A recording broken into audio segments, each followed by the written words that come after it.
The incredible psychologist Carl Jung had this idea that a real connection, it changes you. He said when two people truly meet, it's like a chemical reaction. Neither one comes out the same.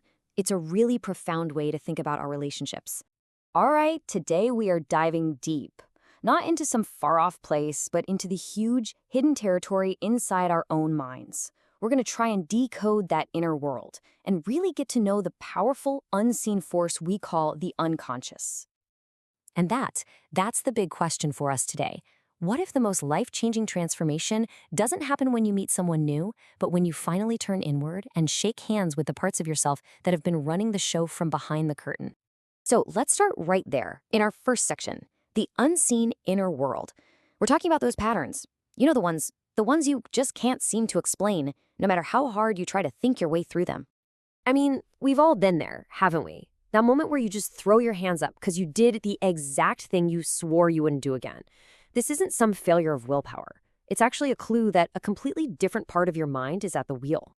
And that part, well, that's the unconscious. The best way to think about it is like the giant operating system on your computer.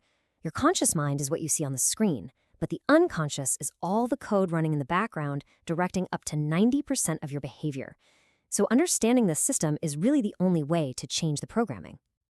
So how is this massive archive even organized? Well, let's start with Sigmund Freud's model.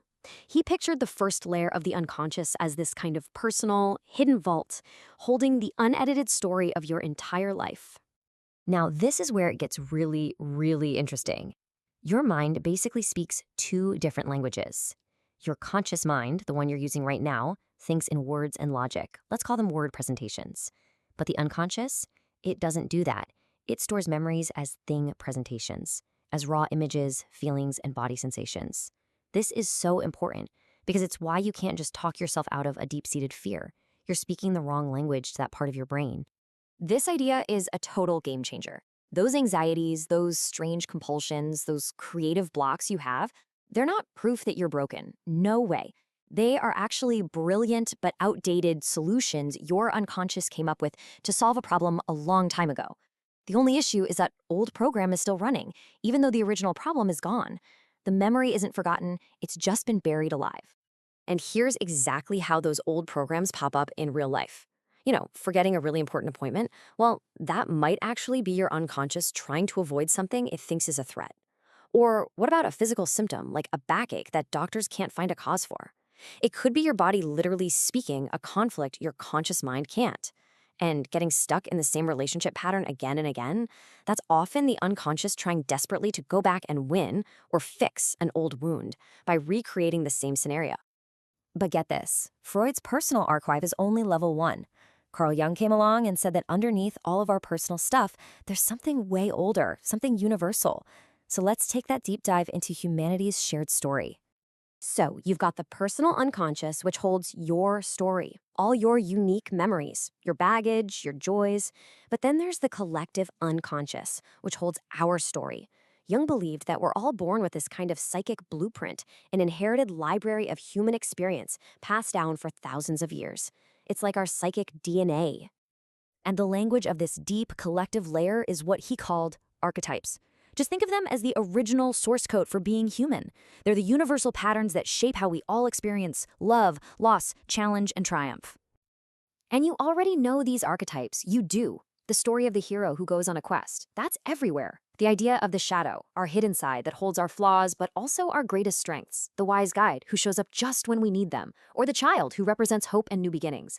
These are just characters in movies. They are living, breathing energies inside each of us. Okay, so we've got this incredibly deep, powerful, layered inner world. But the million-dollar question is, how do we actually connect with it? How do we build a bridge to these depths? And here we are, back at the most crucial point. We can't use our normal, logical, everyday language. Like we said, the unconscious has its own native tongue. It speaks in the language of images, metaphors, feelings, and symbols. This is why just talking about a problem can sometimes feel like you're just spinning your wheels. So, if the unconscious speaks a different language, then we're going to need a translator. And this is where practices that work directly with that symbolic language, like hypnosis, can be so powerful. They are designed to be that exact bridge between your two minds. So here's kind of how it works. First, it helps you relax and bypass that critical analytical firewall of your conscious mind. That's what gives you access to the deep operating system where all those old patterns are running. Then, it communicates directly in the mind's native language, using images and metaphors. And finally, it helps you update those old programs with new resources, with solutions that actually fit the person you are today. Which brings us to the real point of all of this inner work. The goal isn't about fixing something that's broken. It's about a return to wholeness. It's about finally becoming who you really are. Jung had a beautiful word for this whole process: individuation. It's this lifelong journey of gathering up all the different parts of yourself, the parts you like, the parts you don't, the known and the unknown. By bringing the unconscious into the light, you start to integrate all these pieces and become the whole, unique individual you were always meant to be. And this right here might be the most powerful takeaway. This journey isn't about self-improvement in the sense of adding new features or becoming a different person. It's about self-realization. It's about peeling back all the layers of noise, all the expectations and conditioning, until the real, authentic you can finally step forward. So, we'll leave you with this to think about. The fact that you're even exploring these ideas means you're responding to some kind of inner call, a whisper from your own depths. So the real question is, what part of you is waiting to be met?